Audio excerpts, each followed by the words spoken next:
Good morning, everyone. I am Bendanillo Yashmylle Gen E of C801C. I will going to discuss to you the institutional based correction in Module 1. Let's move on to the next slide. So, Lesson 1. So, here is Lesson 1. Discuss the global view on prison administration, prison antiquity to modernity, the influence of Roman Catholic Church, Pope John Paul, the pro-life Pope, and Walnut Street Jail, King Henry VIII and King Edward VI, a Joel King of Henry VIII. Dr. Armando F. Grappa in his study Transcending Humanity in the New Believed Person Through Prison Spirituality. So, Dr. Armando F. Grappa um, explained that in the prison there is always a humanity and there is also a punishment within them. So a penitentiary is a place where those who violated the social prescriptions of conduct of society are made to atone for their acts, commonly described from institutional point of view as crime. So a penitentiary is a house where the people or the offenders or inmates are suffering from their um, committed act. Like this is the place where the criminals stay and being isolated um,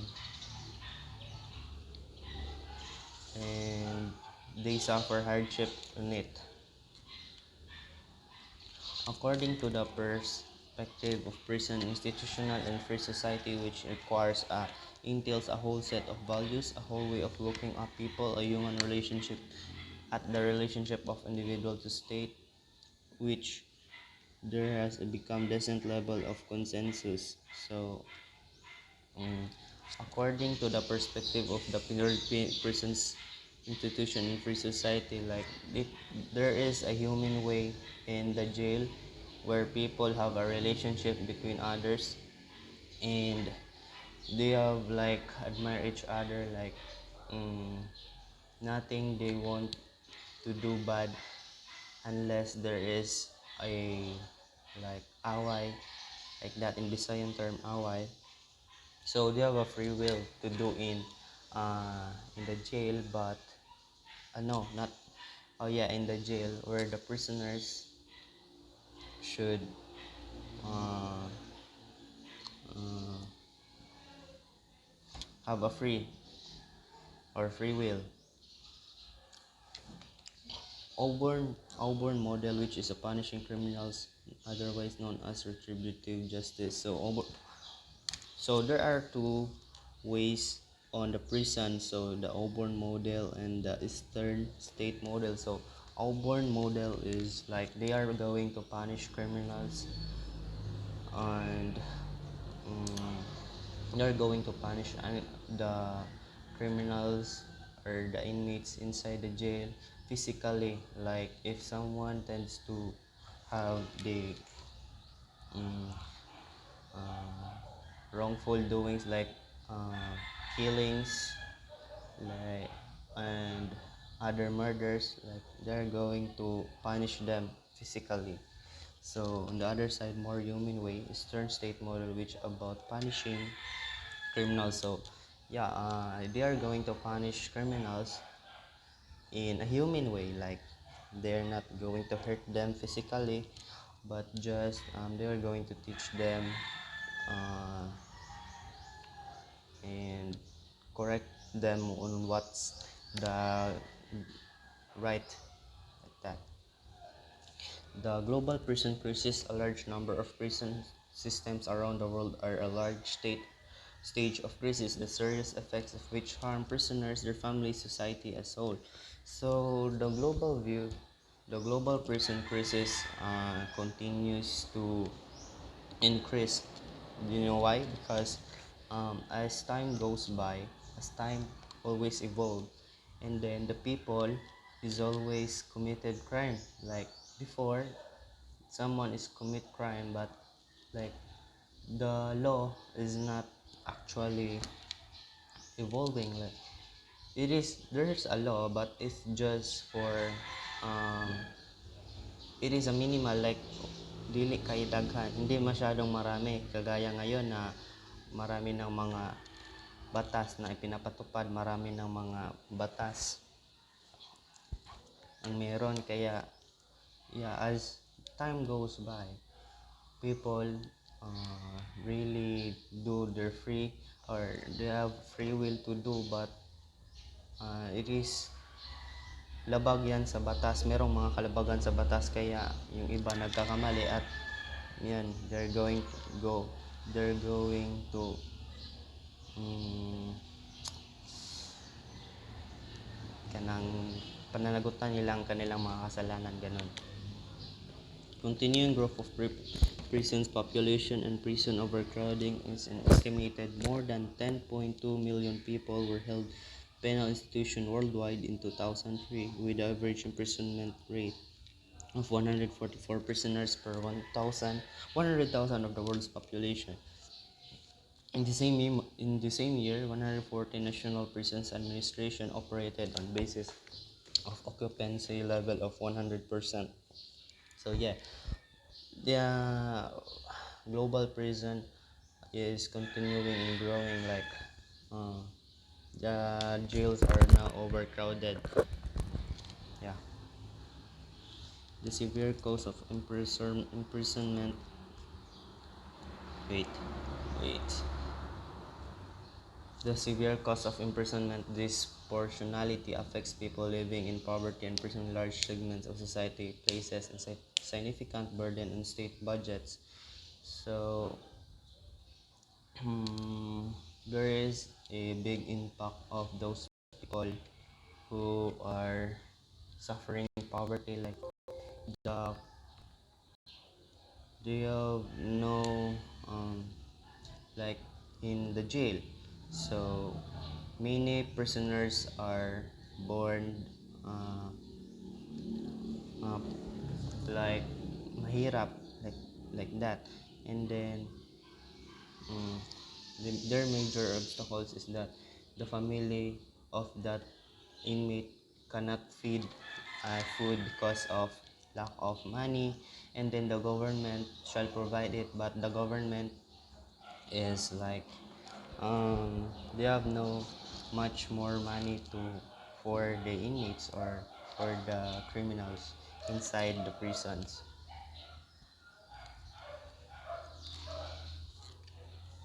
So now let's move to the timeline of the criminal justice and criminology of the antiquity to modernity. Our modern notions of crime and punishments are the result of millennia human advancement. From antiquity to modern times, criminal justice and criminology have evolved due to significant contributions from diverse array of civilizations. Here's a brief timeline for some most notable contributions. So we'll move to the next timeline. So summer 3500 before Christ.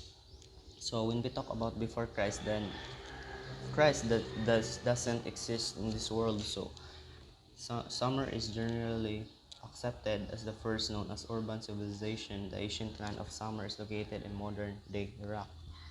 So Sumer is first known as an urban civilization in the ancient land Sumer. So it is located in modern-day Iraq rather.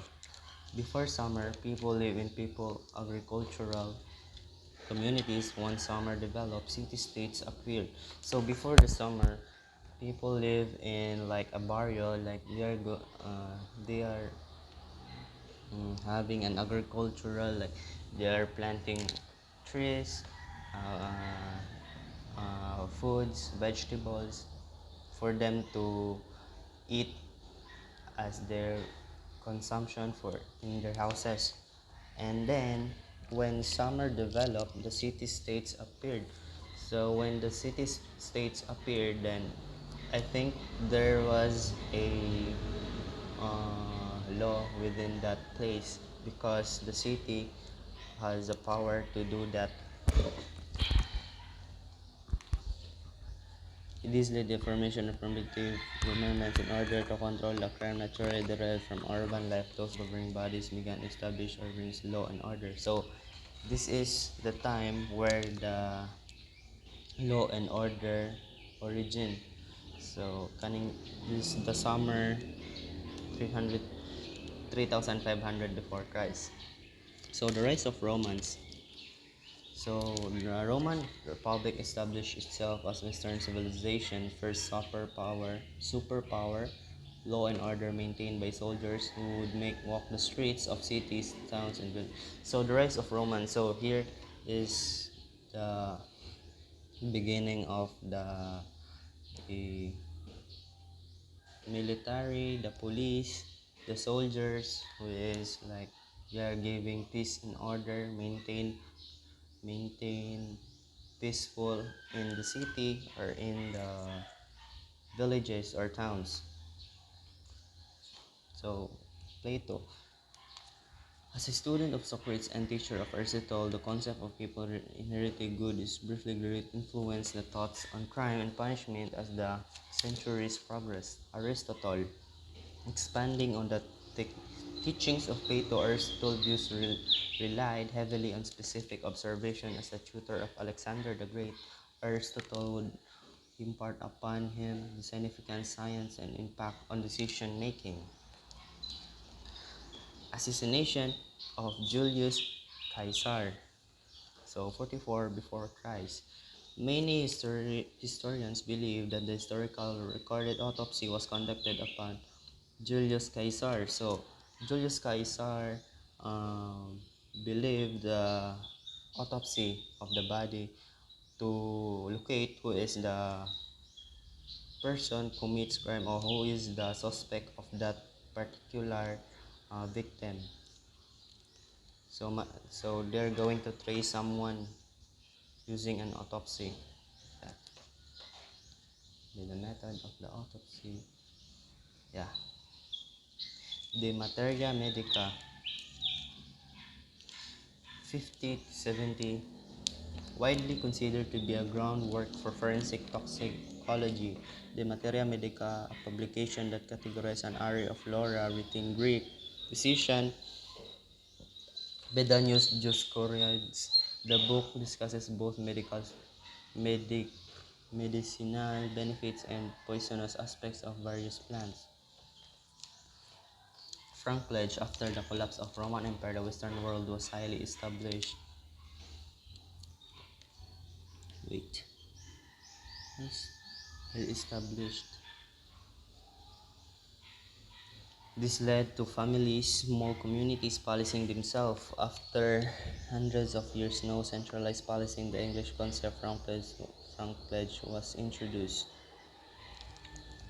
Their job was to capture and detain members of their own clan who committed a crime. So, yeah. So, in the society, in this era, flank pledge, like I'm going to give an example. Like in our barangay, we are just dealing, or we are just in what can we call this? We are just policing ourselves here. So whoever commits crime, then we are going to punish our, yeah, neighbors like that.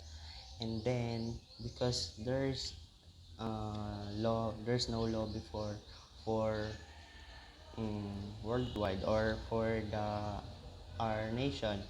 So it is so the communities policing themselves. So yeah, if there's a member of our family commits crime, then I will, or they will punish them. So Summa Theologica, exploring the concept of natural law, Saint Thomas Aquinas wrote the Summa Theologica in furtherance of Plato's concept, both inherent goodness. Aquinas opined the crime both affront to God and society, and that criminal behavior damaged both the victim and the soul of the criminal. Justices of Peace, 14th century. The English crown began appointing justices to the peace to against constables of their efforts to control crime. These magistrates issued warrants, held arraignments, and tried minor criminal cases. Social contract 1625 to 1762, introduced by John Locke. The theory of social contract discusses the various roles of people and government maintaining balanced society. Essentially, the theory holds the people cede authority to the government in exchange for security and prosperity. Insane asylums. The emerged insane asylums across Europe lead to the study of inmates, people who considered insane for various archaic reasons, and the people who studied them were known as alienists.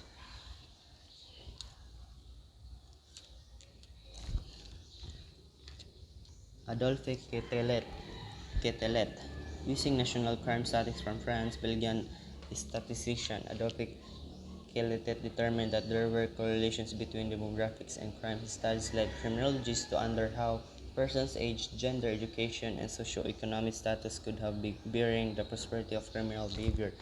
So we all know that in this generation, like also the child commits a crime for in see what, like I'm going to give an example. So the people have an equality to commit crime, yeah, because it is the child or the child influence to the older ones, like if what they gonna say they're going to make it.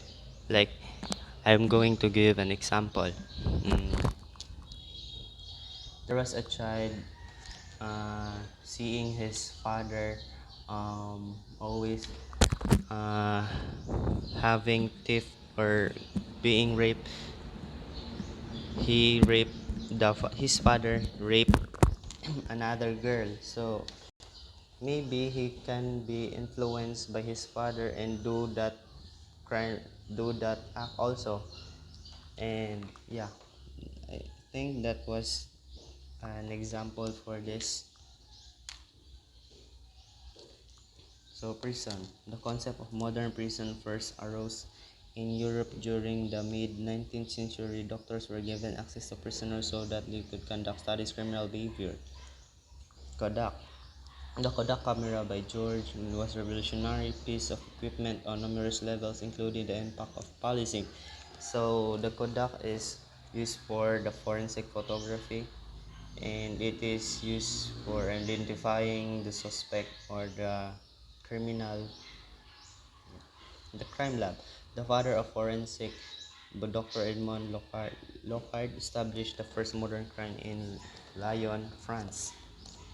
So this the time what which crime lab was originated. Crime lab means a laboratory for a an evidence where we're going to analyze and um, restore that going.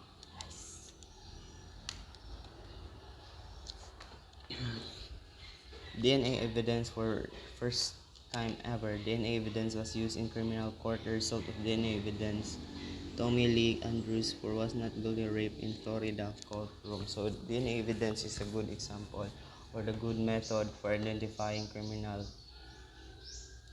So in DNA evidence, we can use the physical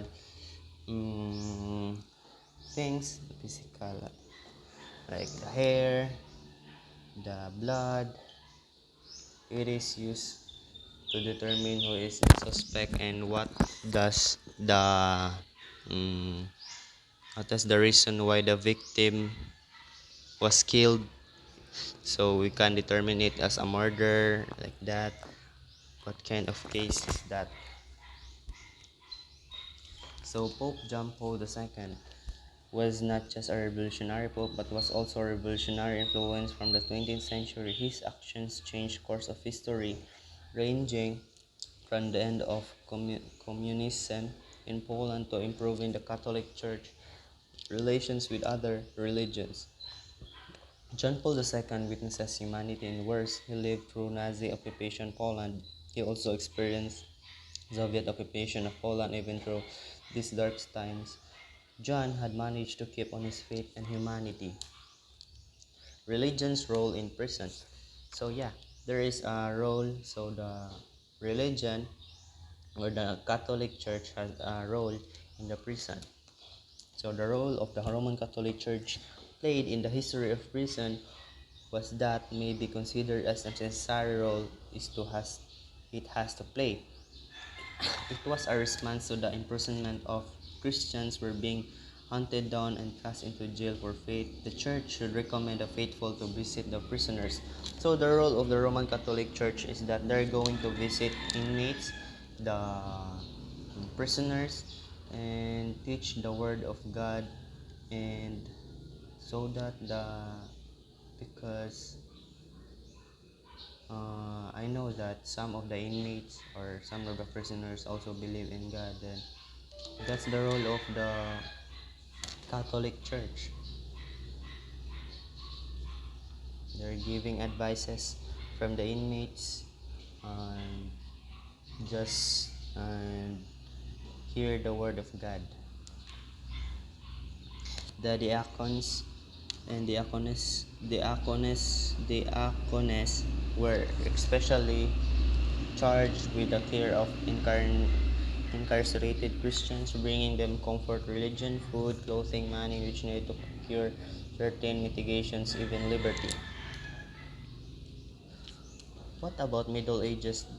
During the Middle Ages, criminals who have been mu- mutilated or killed were often granted asylum in place church prisons.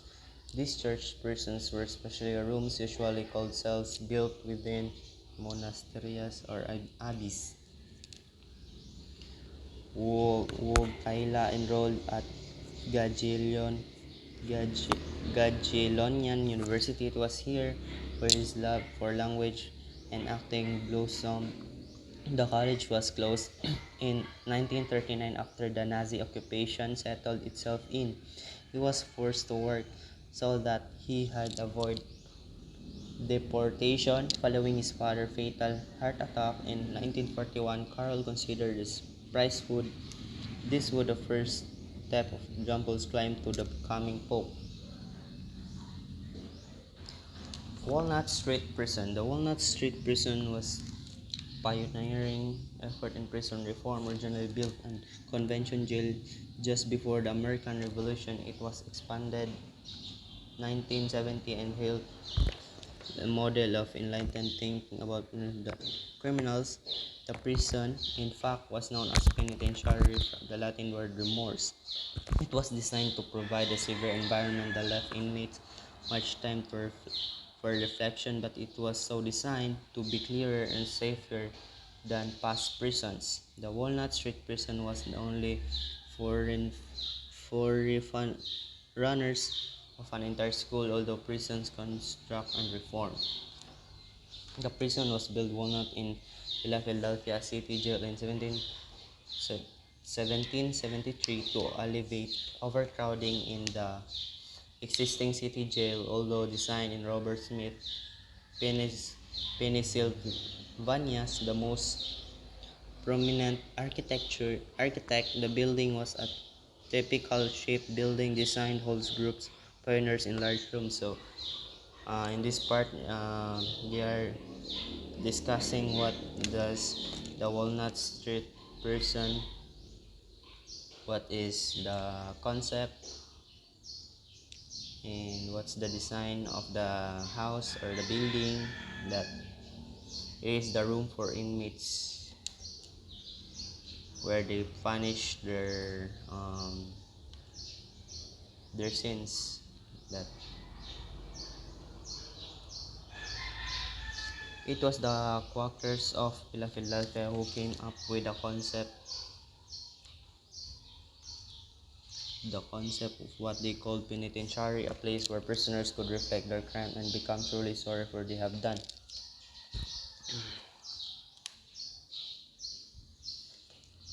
The main addition to Walnut Street complex was a new cell block called the penitentiary house, built in courtyard and existing structure is included a series small cells designed to hold individual prisoners. So as I said earlier, penitentiary house is the place where the inmates suffer their sins or they commits criminal violation like that. So in the penitentiary house, every person who commits crime has a separate room. So every individual says a room because before the jail is not overcrowded and less people commits crime and less people commits also a serious crime.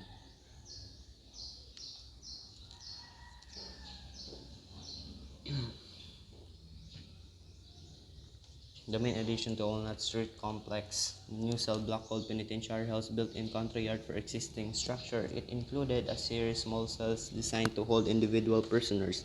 So as you can see in the picture, there is a room for each of the prisoners, and it is designed to hold only an individual prisoner. So the prisoner is not overcrowded, or the prisons rather are not being overcrowded before. They're most sometimes allowed to read their cells, but most of they sat in solitude. The Quakers saw this solitary confinement not as punishment but the time for reflection and remorse. That was the reason the inmates were not put to work labor. Said penitentiary proponents would preoccupy the inmates to keep them from reflecting on their crimes. The Walnut Street prison became the part of model that became known as the Pennsylvania system of prison design and philosophy.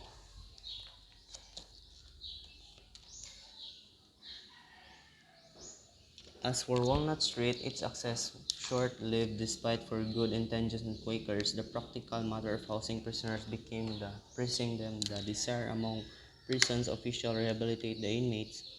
Walnut Street became overcrowded and dirty, and there was a sign isolated prisoners were being rehabilitated through solitude. So as time passed go by, the Walnut Street become overcrowded because of the inmates or because of the prisoners are being um, multiplied, and it is said here that the Walnut Street became dirty, so the prisoners were being rehabilitated through the solitude. So King Henry VIII. These words encapsulated King Henry VIII's time in ruler of England. Henry Tudor was born in the year 1491 directly into nobility. His father Henry VII, being the ruler of England, he was quickly promised a political marriage with Catherine of Aragon, who is the king's older brother's widow. In order to Spain, England maintained their alliance. However, King Henry wanted nothing more than male their inherit throne.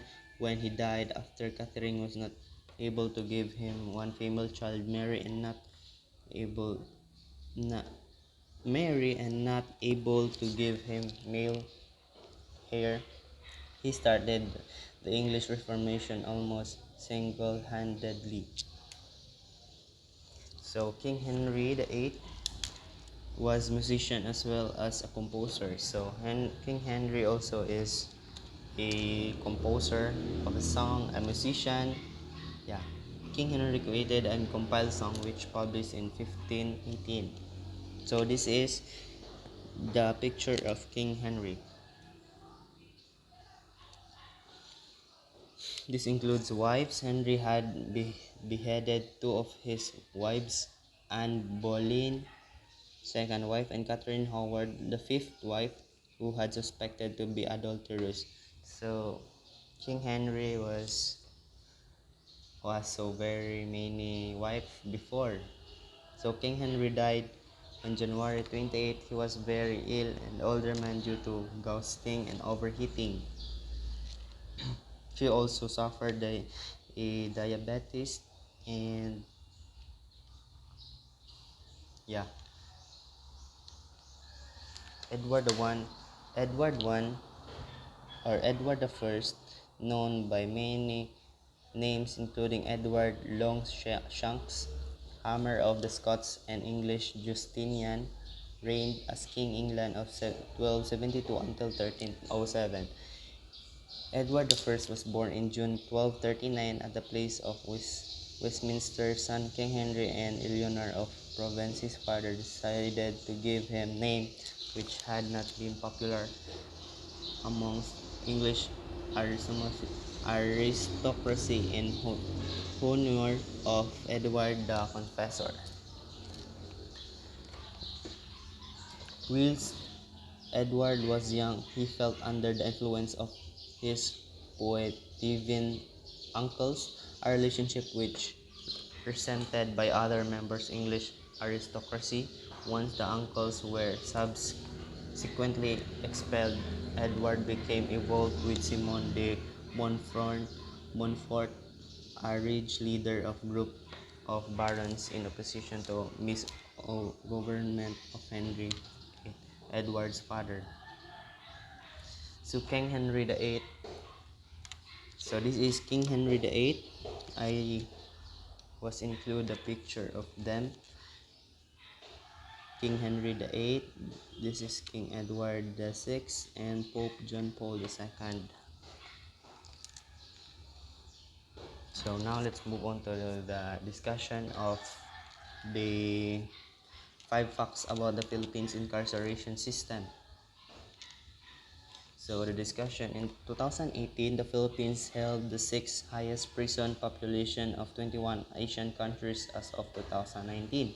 The Philippines population rested at 108.31 million people, and 215,000 million of those people were incarcerated. Therefore, the Philippines has incarceration rate of about 200 per 100,000 citizens. There are 933 prisons running in the Philippines. Unfortunately, they are mismanaged and overcrowded. Below are the 5 important facts about the incarceration system in the Philippines. So here are the 5 facts about the Philippines incarceration system. Prisons and rehab overcrowding in the Philippines. So first, the prisons and rehab overcrowding in the Philippines. So this is the first fact in the incarceration system in the Philippines. So as death toll rises, Philippine prisons and drug rehab centers fills with capacity as many try to avoid the same fate. In Philippines, the war on drugs by President Rodrigo Duterte has led nearly 6,000 deaths, including estimated 251 killed during police operations. So as time that Duterte seated as a president in 2016, he promised that he will going to fix the criminalities here in the Philippines.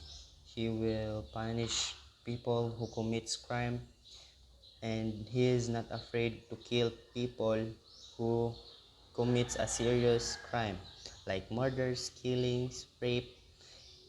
He wants to kill that so that we can live in this uh, country with not we can live in this country mapayapa like that. Rehabilitation overcrowding. So here is the picture where the prisoners are sleeping like it. I could describe it as a dirty place, and it is, yeah, it is overcrowded.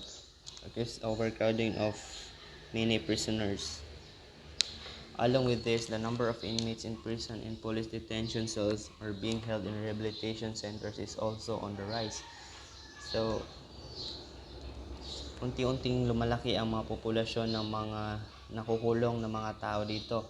So the space inside prisons is not adequate to receive such as influx or people has led to severe overcrowding. Individual cells now hold up twice or even three times their capacity, forcing prisoners to sleep virtually piled upon one another.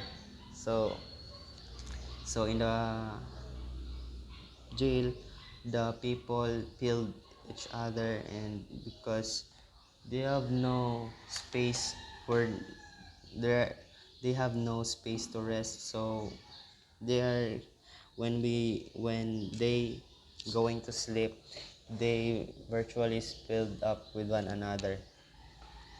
At police stations, those suspected of drug-related crimes are crammed into a few square meters for long periods awaiting trial. There are 40 public and private rehabilitation centers in the Philippines. Since the early days of Duterte's crackdown on drugs, the centers have also marred as in congestion. Some people fearing fall of victim police raids of vigilante groups have decided into rehab. The Bitukan Rehabilitation Center in Manila is now accommodating up to 30 patients a day, double its capacity. Despite higher costs, the flows of patients also increased in private clinics. In another clinic, the Bulacan Drug Rehabilitation Foundation, the number of patients had almost doubled in few months. So, as I see of the Duterte's term, the rehabilitation center in the Philippines was increased of the prisoners because many people today or nowadays commit crimes. One of these most crimes is drug. That I was believed by Rodrigo Roa Duterte on his promise that he will going to fix criminalities here in the Philippines. Although he is not, although there such a crime happened in the Philippines, but I was so very happy because Rodrigo Roa Duterte making his job on what he speak, he does it, and that was so very um, what's so very important to our country to fix criminalities and to make people not afraid of or para yung tao hindi matatakot sa mga taong gumagawa ng mga kasalanan. That now if you have really gone crazy and there's no more chance to get fixed, I'll just send you a rope. You can just hang on yourself. The prison in the city, Pasay, Metro Manila, is designed to hold 100 prisoners. Detainees sleep 100 together. Left or lack of space between June to November 2016, the number of prisoners rose to 9 times the prison's maximum capacity. At the prison Santa Cruz in Laguna Province, a police officer speaks prisoners during routine search for illegal objects and drugs. The prison has 6 cells and houses 345 prisoners, including 34 women.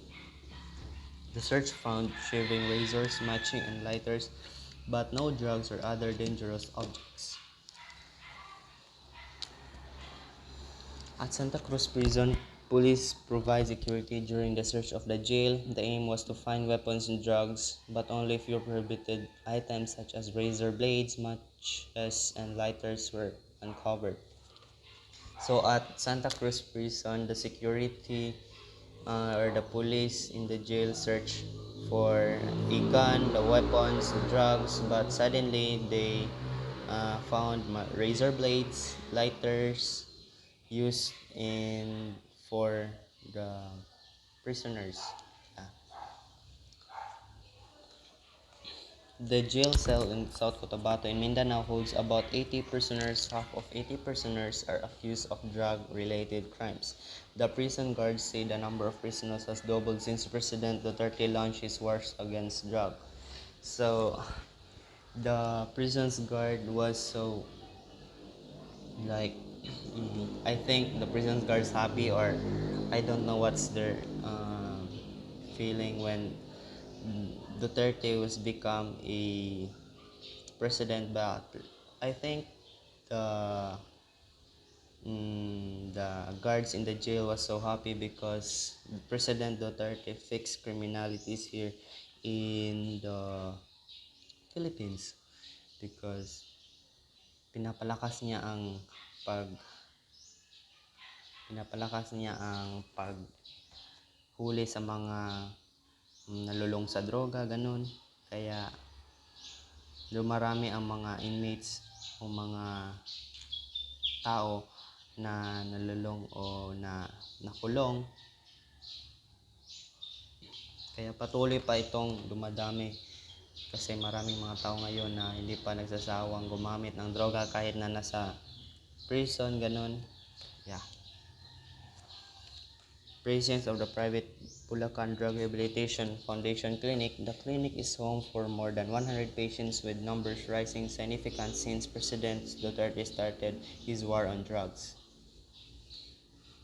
Women prisoners are inspected by one during a routine search inside the prison of Santa Cruz, Laguna. The aim is to find weapons and drugs. 40 prisoners suspected of things drug-related crimes are held inside these detention cells, which measures only a few square meters. So the woman prisoners also using drug.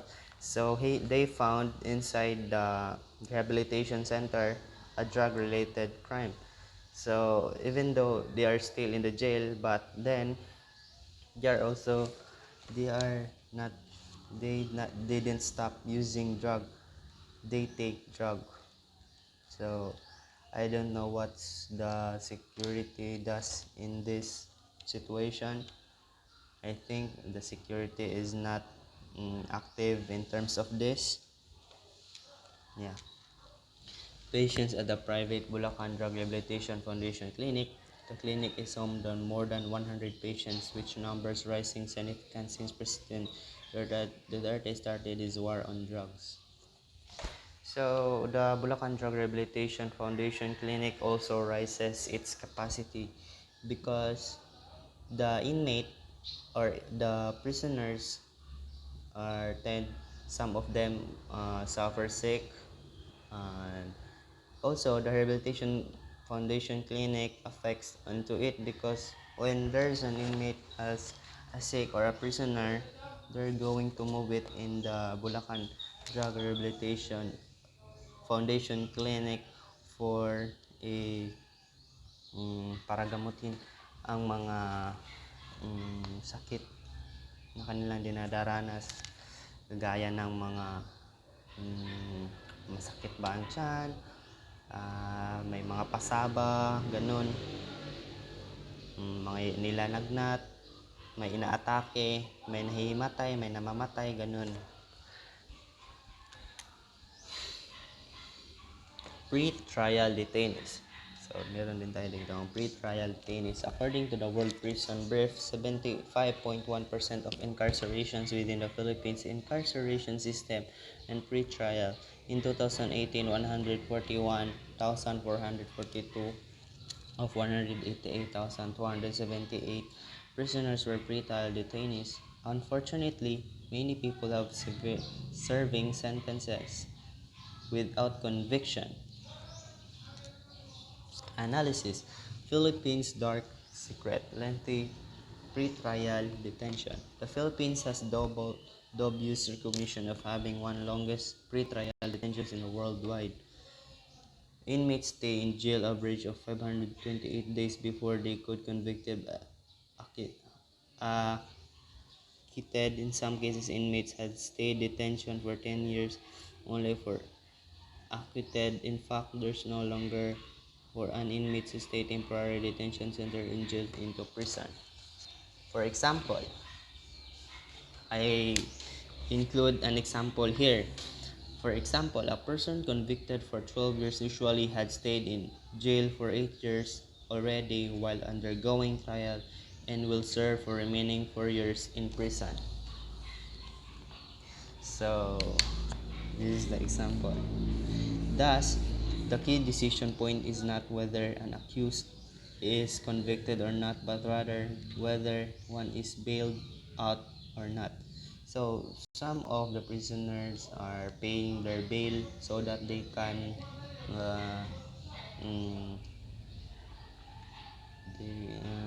their para makalaya sila sa kanilang mga kasalanan, then they will pay their bail.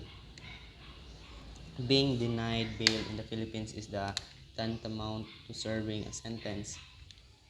This lengthy pretrial detention has numerous negative consequences on individuals in the correctional and legal system. Pre-trial chamber 1 authorities in the opening of investigation. Today, on 15th December 2021, the pre-trial chamber 1, the International Criminal ICC or court, granted the prosecutor's request to commence an investigation in relation to crimes within the jurisdiction the court allegedly committed the territory of the Philippines between 1 November 2011 and 16th March 2019 in the context of Cold War on Drugs campaign. On 14th June 2021, the prosecutor filed a public redacted version of the request to open an investigation, initially submitted on 24 May 2021, requesting authorization to commence an investigation into the situation in the Philippines as provided for in Article 15(3) of the Rome Statute. The chamber emphasized that, based on the facts as they emerge, the present stage and subject to proper investigation and further analysis, the Cold War on Drugs campaign cannot be seen legitimate law enforcement operation. The killings neither as legitimate nor as mere excesses into otherwise legitimate operation. Rather, the available material indicates the required standard that widespread the systematic attack against the civilian population took place pursuant in the furtherance of the state policy.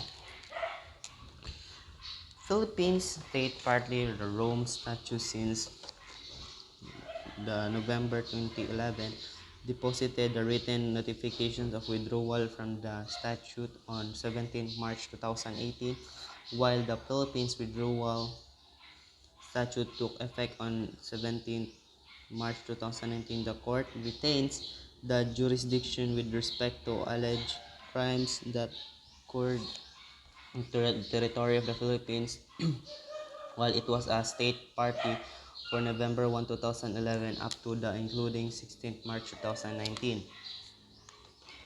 So, high death tools.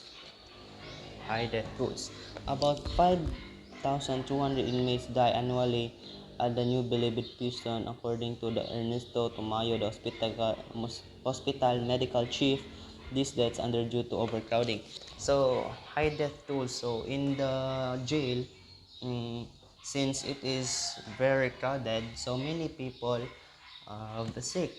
So, about 500,200 inmates died annually. So half in a year, there are 500,200 inmates died. So for me,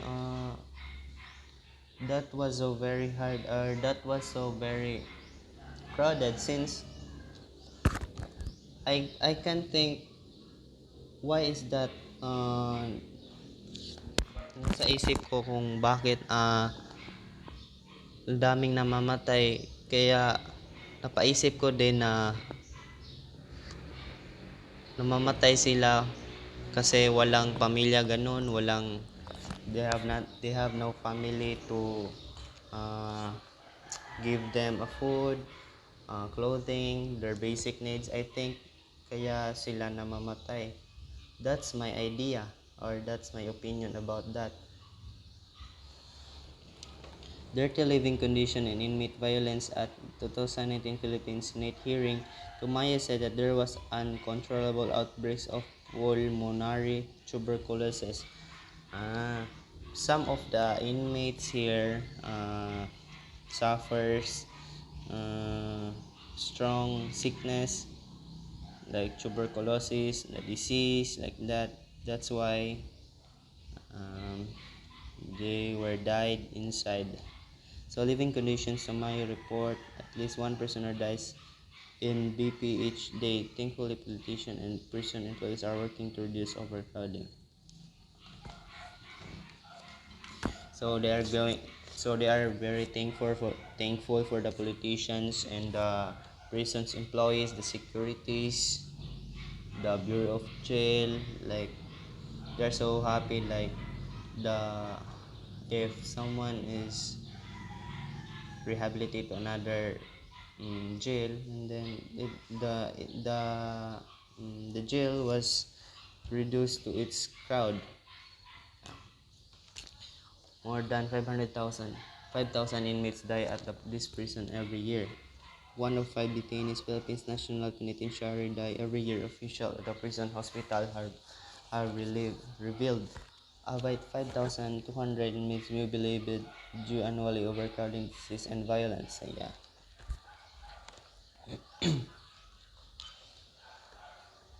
The NBP located in Muntinlupa City outside the capital Manila has been embroiled in scandals for months. Thursday's Senate hearing was just latest development is an ongoing investigations into allegations of corruption of Bureau of Corrections. Public outrage began in the August with rumors spread that a former mayor currently serving time of 1993 rape and homicide would earliest good behavior. So even though they are in the prisoner, some of them like women and men are not separated, so there's a tendency rape would happen inside, and the bad situation is that, or the bad outcome for this is um it would be mas lalong rumarami ang mga tao na nasa I don't know, kapag ang isang lalaki ay nakipagtalik sa isang babae sa inside the jail, and then there's a tendency that magkakaanak sila, and then another population would may dagdag. So mas lalong dumadami ang populasyon dito sa ating bansa kung ganun ang nangyayari, kaya hindi natin alam kung paano nila ito ma-handle kasi it is so very overcrowded talaga sa jail.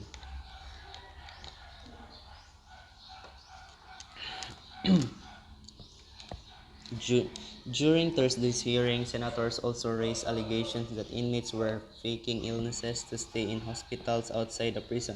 So yeah, so during the hearing, some of the inmates fake na meron silang sakit para lang sila makapunta sa ospital, kasi sa ospital crowded but not necessarily crowd, hindi kagaya na nasa like just not like in the prison or in the jail, like it is very crowded, so kaya they are faking illnesses so that they can stay in the hospitals like that.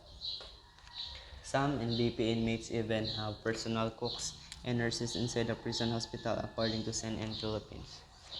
The higher number of deaths is shocking, but not exactly new problem. Other prisons around the country are facing similar problems. Yeah. So, hindi lang dito na meron ganitong mga problema, kundi worldwide ang mga problema ng ganito. Iba't ibang country ang the whole country faces this problem, the overcrowding, the high death tolls causes the overcrowding in the jail, that. So yeah, as you can see in the picture, oh my god, they are sleeping like madumi, sobra walang hangin ata dito kasi sobrang mabaho, hindi mo talaga alam kung anong mga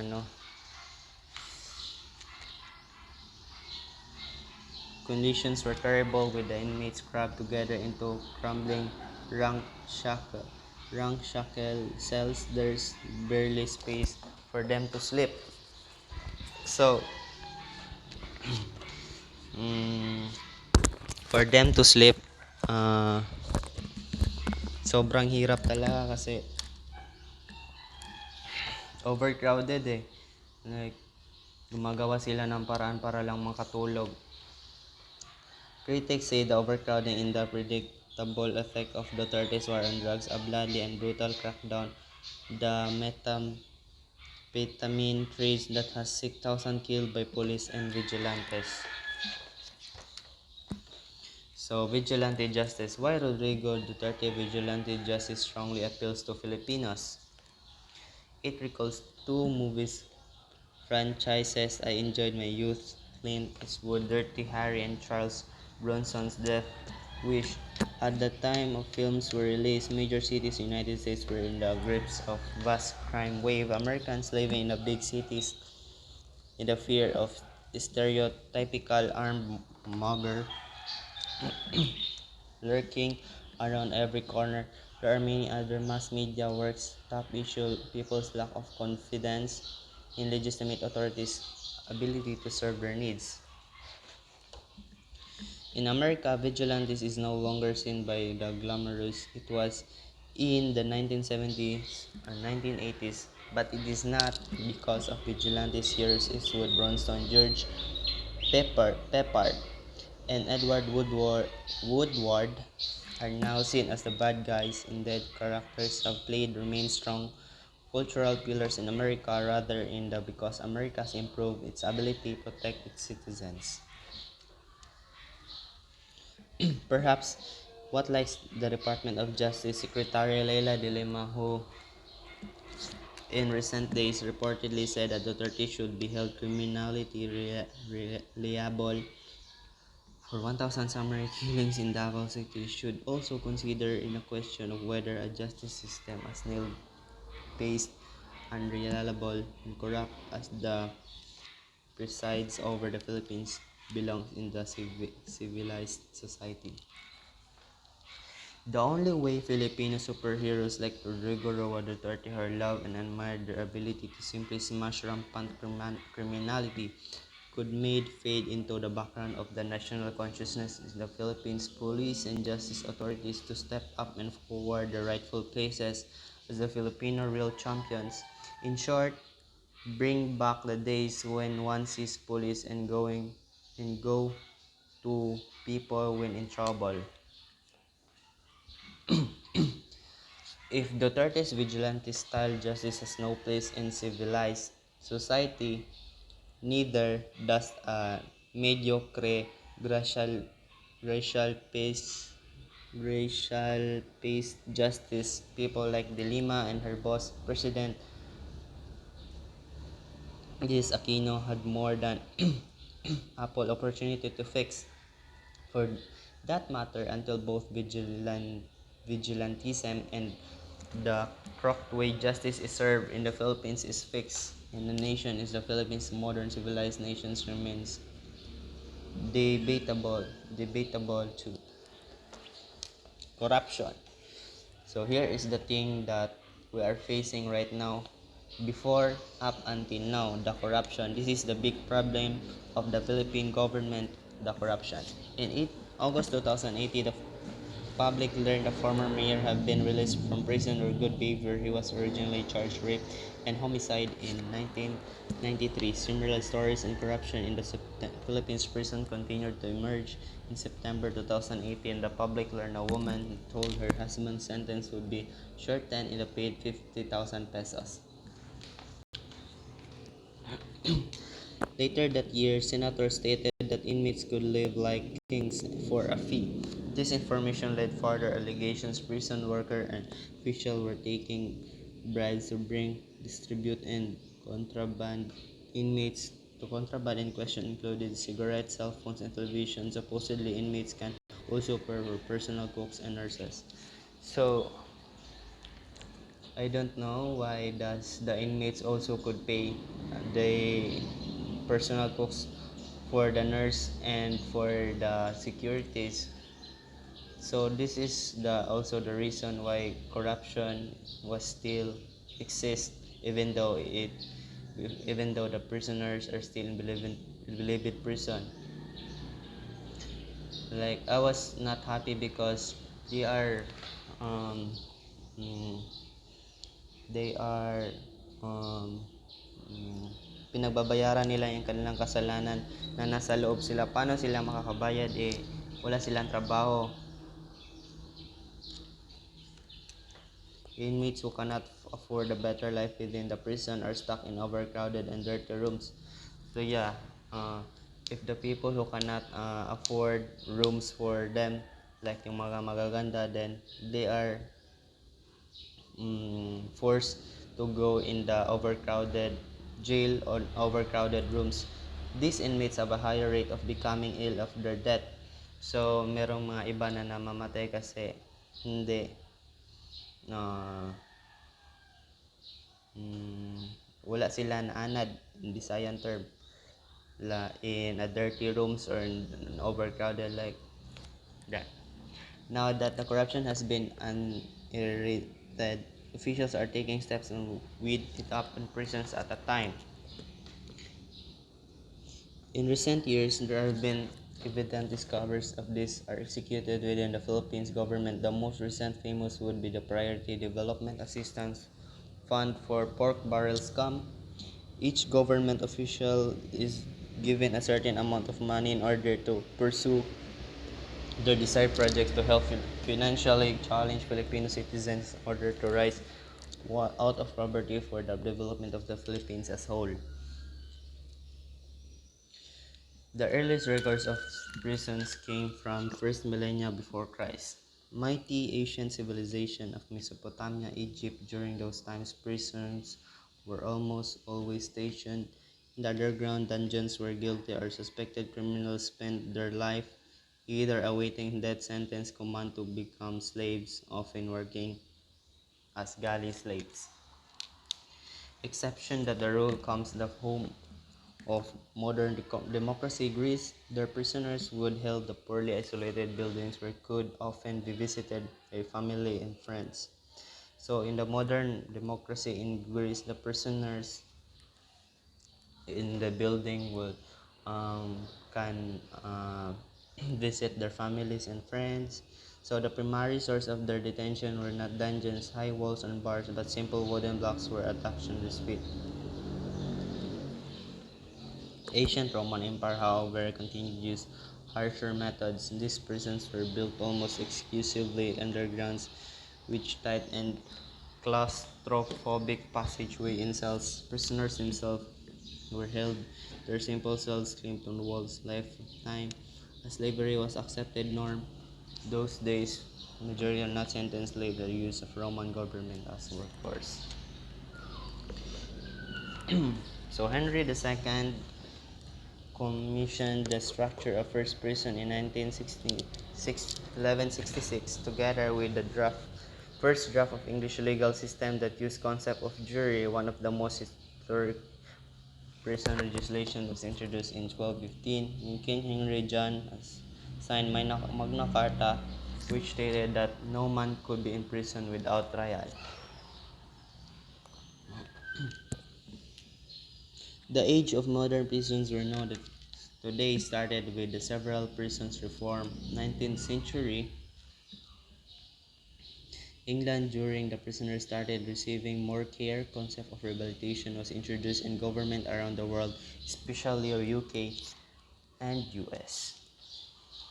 During the end of 20th century, modern prison system was finalized. A concept of probation service was introduced in 1991 and 3 years before the first prison intended solely for the holding of inmates in permanent isolation was formed. Inmates in those prisons are held in 23-hour long periods of cell isolation with occasional communal yard time, educational programs, and meals in cafeteria. As of 2006, it is estimated over 9 million people are imprisoned worldwide, with United States leading the rate of incarceration. So, I include the different types of prisons in antiquity times. So here is the picture of the beloved prison in the antiquity times. So Each room provide for one inmates only or one prisoners only. So, hindi siya masyadong marami kasi ngayon, one room, pangkalahatang mga tao na due to overcrowded. Yeah. Ito, yan, parang nasa kuweba, mga bato. The history of prisons could be as old as a human history. The need of man came up to exacting punishment as caused evolution of prisons. So, thank you so much everyone for listening to my report on my topic discussion. And this is the slide of my presentation. God bless you guys. Thank you.